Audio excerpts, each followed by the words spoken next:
कल 1 अगस्त है और हमारे देश की एक बहुत महत्वपूर्ण यूनियन के 49 वर्ष पूरे हो जाएंगे। वो अपनी गोल्डन जुबली सेलिब्रेशन करने की तैयारी में जुट जाएंगे।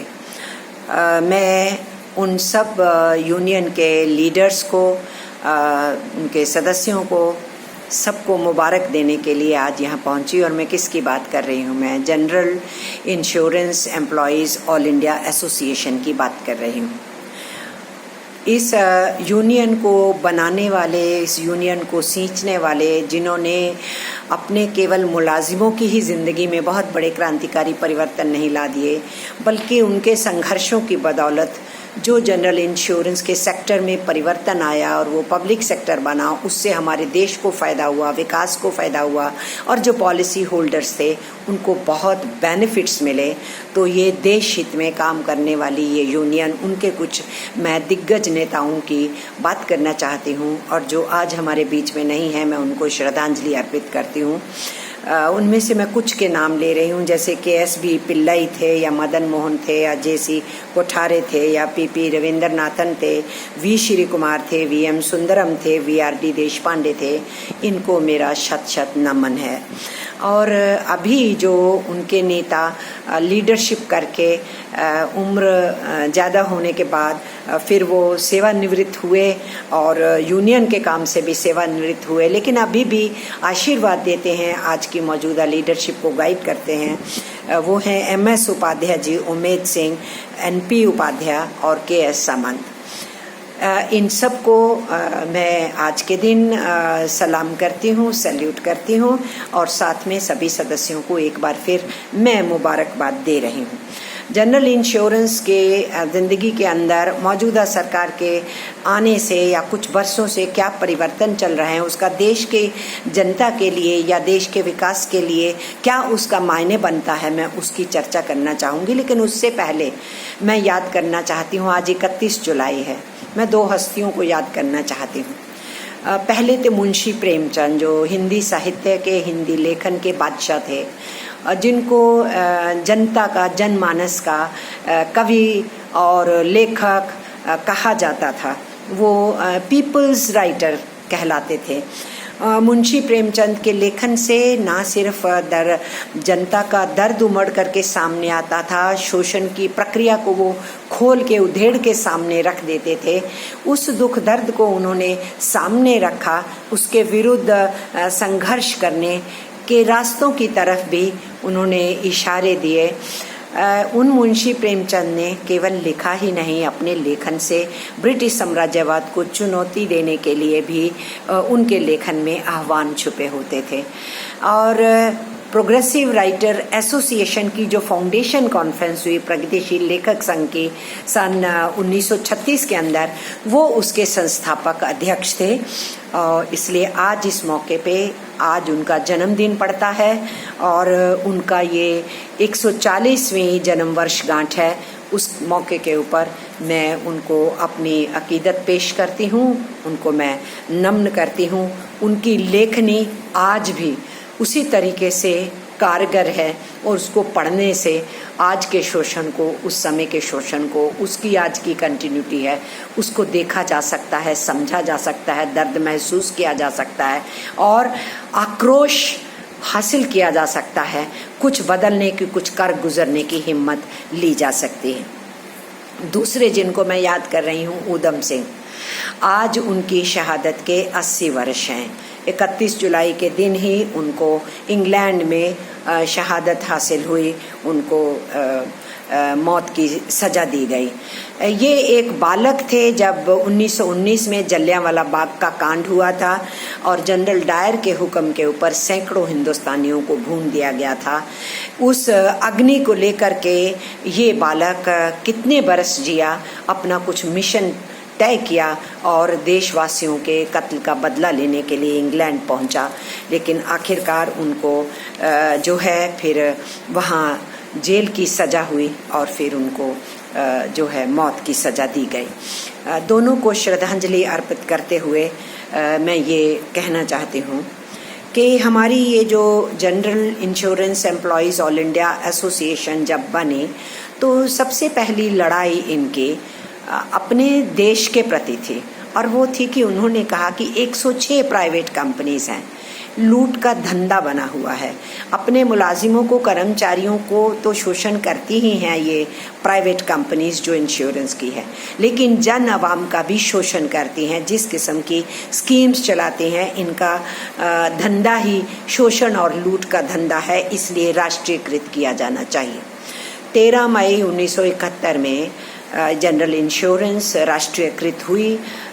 72 में एक कानून भी बना, और उसके बाद से एक तरफ उपलब्धियां हासिल हुई मुलाजिमों के लिए, कर्मचारियों के लिए, उनकी जॉब सिक्योरिटी हो पाई, उनकी वेज रिवीजन रेगुलर इंटरवल्स पे हो पाई, उसका सिस्टम ईजाद हो गया, प्रमोशन पॉलिसी बन सकी, ग्रेच्युटी, प्रोविडेंट फंड, पेंशन, ये सारी जो थी उनकी मांगें हासिल हो पाएँ उनकी सर्विस कंडीशंस के अंदर।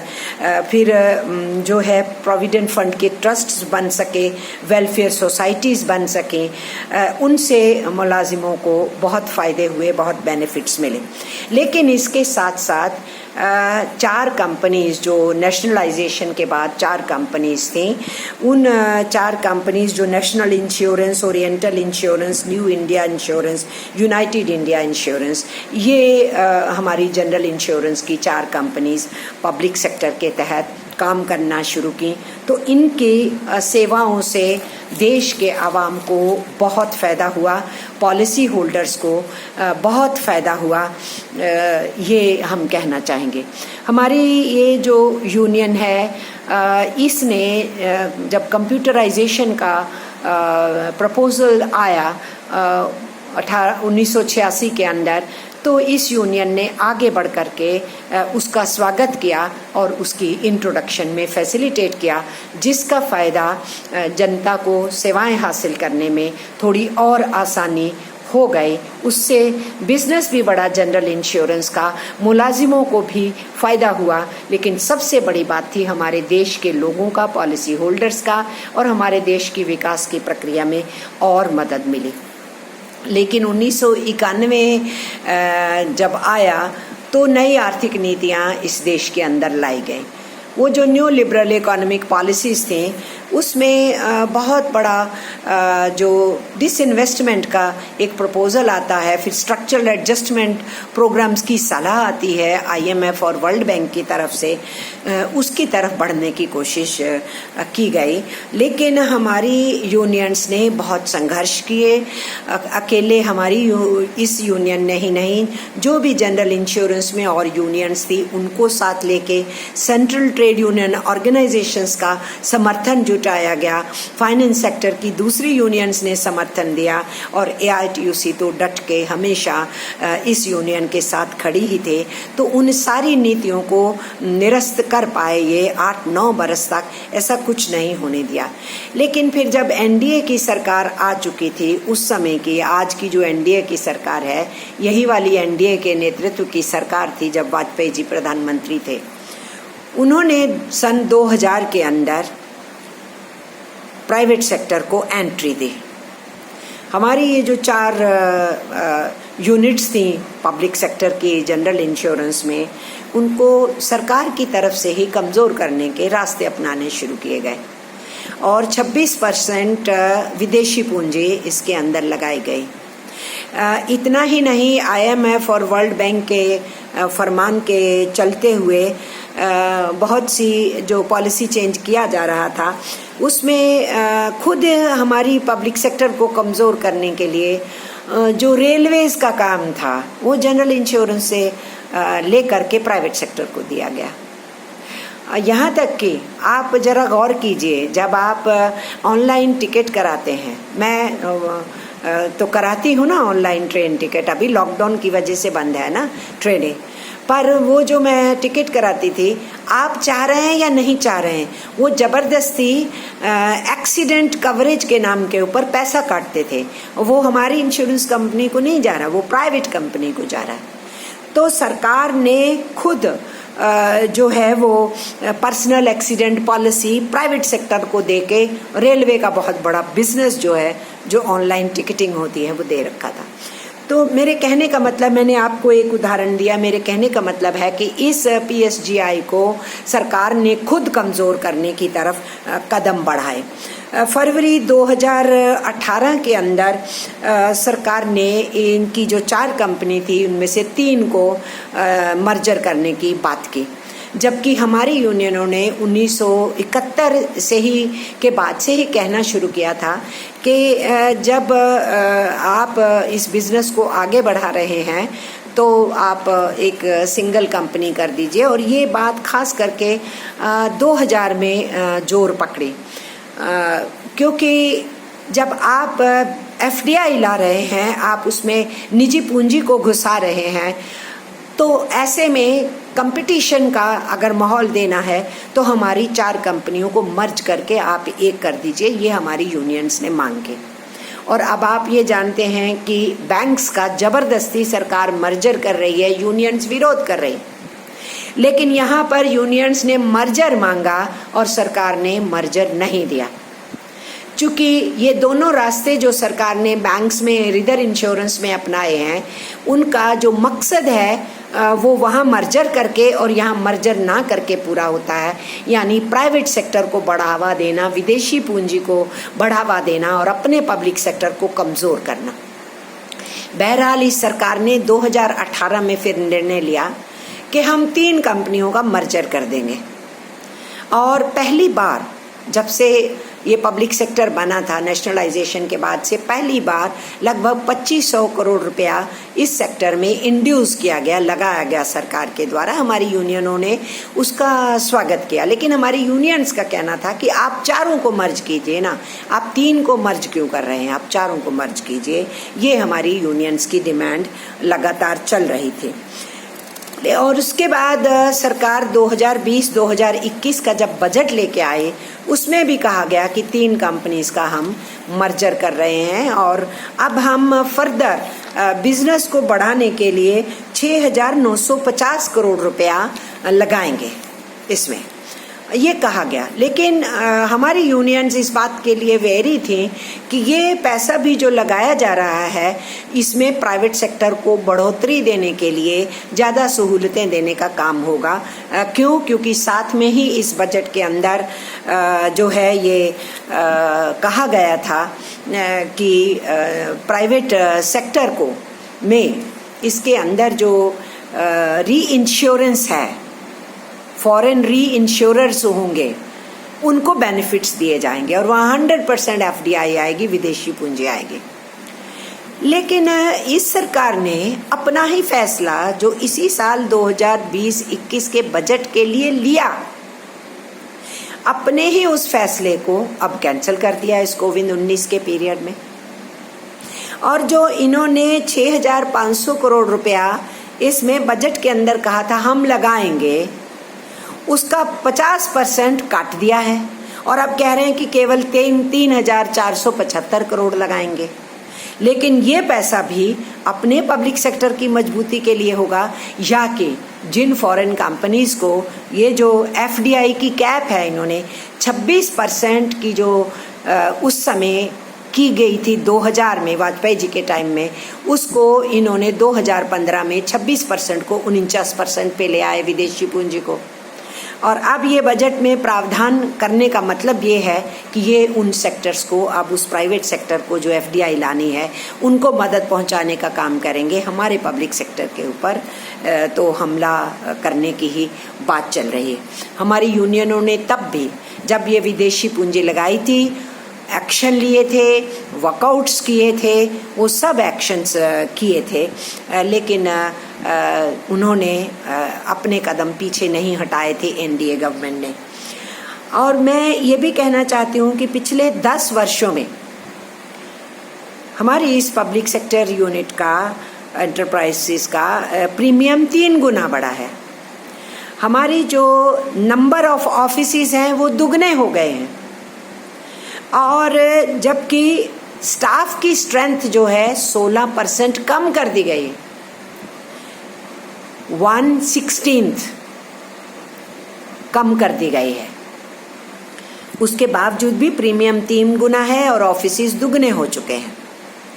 ऐसी स्थिति में मैं ये कहना चाहती हूँ कि जो फॉरेन री इंश्योरर्स हैं उनको फैसिलिटेट करने का गवर्नमेंट का इरादा है और अपने पब्लिक सेक्टर को पीटने का इरादा है। आप और हम तो जानते हैं 4 दिन पहले ही 23 इन्होंने कंपनीज की जो बात की है उसमें इंश्योरेंस भी पिटने वालों में है। तो बहुत से सेक्टर्स का नाम लिया है, उसके लिए मैं अलग से बात करने के लिए आपके बीच में आऊँगी, पर बहरहाल आज मैं इसी जनरल इंश्योरेंस पे बात कर रही हूँ। अभी सरकार ने जो फोर्स किया हमारी यूनिट्स को, फोर्स किया कि आप इन्वेस्ट कीजिए, आप स्टॉक एक्सचेंज में जाइए, तो हमारी न्यू इंडिया इंश्योरेंस कंपनी लगभग 14.56% जो है वो इन्वेस्ट कर चुकी है शेयर्स में और स्टॉक मार्केट के अंदर वो पैसा लगाई है। और मैं आपसे ये भी कहना चाहती हूँ कि हमारी इस पब्लिक सेक्टर यूनिट का जहाँ मार्केट के अंदर शेयर्स में 100% वैल्यू होती थी वो आज की डेट में घट करके 38.6% रह गई। और हमको लग रहा है सरकार की इस नीति के चलते हुए, इसको पीटते हुए, शेयर बाजार के अंदर पब्लिक सेक्टर को पीटते हुए इसकी हालत ये पतली कर देना चाहते हैं। और जो 1972 का गिबना एक्ट था उसकी अमेंडमेंट ये 2 वर्ष पहले 2018 में कर ही चुके हैं और उसी के आधार के ऊपर ही ये शेयर बाजार में लगाने की बात और इस कंपनी को घाटे में डालने की बात, ये पॉलिसी सरकार की चल रही है। हमारी इस यूनियन ने 8 जनवरी की जो सेंट्रल ट्रेड यूनियंस की फेडरेशंस और एसोसिएशंस की हड़ताल का कॉल था उसमें बहुत अच्छी शिरकत निभाई थी। मैं आप साथियों को उसकी मुबारकबाद तब भी दी थी, मैं आज भी देना चाहती हूँ। और अभी इस कोविड महामारी में भी जो सेंट्रल ट्रेड यूनियन ऑर्गेनाइजेशंस ने अपने आंदोलनों को किसी न किसी स्वरूप से जारी रखा है, जो सरकार का पूरा पब्लिक सेक्टर को बेचने का, कुंद करने का, कमज़ोर करने का, बहुत से सेक्टर्स के अंदर विदेशी पूंजी को लाने का, उसके जो बढ़ा दिया गया, जैसे इसमें 49% किया गया है, तो हमारे यहाँ डिफेंस में तो 74% कर दिया है और कोल में तो कह रहे हैं कि 100% लाएंगे। उसकी कमर्शियल माइनिंग की बात कर रहे हैं। उन्होंने 3 दिन की हड़ताल की थी, डिफेंस वाले हड़ताल में जाने वाले हैं। तो इस दौरान में 3 जुलाई को जो सेंट्रल ट्रेड यूनियंस का बहुत बड़ा प्रोग्राम पूरे देश के अंदर प्रदर्शनों का हुआ, उसमें भी हमारी इस यूनियन के साथियों ने मुस्तैदी से हिस्सा लिया। मैं उसके भी सब साथियों को मुबारक भी देना चाहती हूँ और शाबाशी उनको करना चाहती हूँ। और इसके साथ साथ खुद कार्यक्रम बनाया है आपकी यूनियन ने। मैं सभी आपके सदस्यों को ये कह रही हूँ कि आपने जो 14 जुलाई को फाइनेंस मिनिस्टर को लेटर लिखे, उसके बाद जो आप सिग्नेचर कैंपेन चला रहे हो, मैं सब सदस्यों को कहूँगी आप इसके अंदर जो आपका टारगेट है केवल उतने पे नहीं रखिए, आप ज़्यादा से ज़्यादा हस्ताक्षर जुटाइए, इसको आप पूरा कीजिए। कल आपकी गोल्डन जुबली शुरू होने वाली है, तो 10,000 तक तो आज रात में भी आपको लगे रहना चाहिए। 10,000 तक सिग्नेचर तो कल ही हो जाने चाहिए और उसके बाद फिर इन सिग्नेचर्स को आगे भी बढ़ाते रहना चाहिए। उस कैंपेन को आप कर रहे हैं और आपने जो नारा दिया है वो save public sector, save Indian economy, इस नारे के तहत आप कल 1 अगस्त को अपनी इस गोल्डन जुबली के आगाज़ भी कर रहे हैं, शुरू भी कर रहे हैं। तो मैं इसलिए आपको मुबारकबाद देने के लिए आई हूँ। आपका विरोध है कि जो 26% FDI की कैप थी उसको बढ़ा के 49% कर दिया है। आपका ये विरोध बिल्कुल जायज़ है, जिसके ऊपर आप संघर्ष कर रहे हैं। और इसलिए मैं साथियों कहना चाहती हूँ, सरकार चाहती है कि या तो आप राजस्थान में क्या हो रहा है क्या नहीं हो रहा है, सरकार बन रही है नहीं बन रही है, गिर रही है, उसमें लगे रहिए, या बहुत बड़ी डिबेट अब ये चला दी है देश के अंदर कि मंदिर का अब नींव रखने के लिए जा रहे हैं और प्रधानमंत्री खुद वहाँ जाना चाहते हैं। मैं ये कहना चाहती हूँ कि हमारा देश बहुत बड़ा देश है, इसमें सभी धार्मिक स्थलों को स्थान है। मंदिर भी बन सकता है, मस्जिद भी बन सकती है, गुरुद्वारे, गिरजाघर सब बन सकते हैं। लेकिन इस वक्त कोविड महामारी में इन सारे मसलों से पार रहना चाहिए, इस महामारी को डील करना चाहिए। लेकिन हमारी सरकार इस मौके के ऊपर हमारे सब सेक्टर्स को कमज़ोर करने के लिए निकली हुई है। इसलिए आप संघर्ष के रास्ते पे उतरे हैं। मैं आपको उसके लिए बहुत बहुत मुबारक देते हुए और AITUC की तरफ से फिर से एक बार समर्थन जताते हुए कहना चाहती हूँ नमस्कार, सत श्री अकाल, आदाब और सलाम और जय हिंद कह के एक बार फिर मुबारकबाद।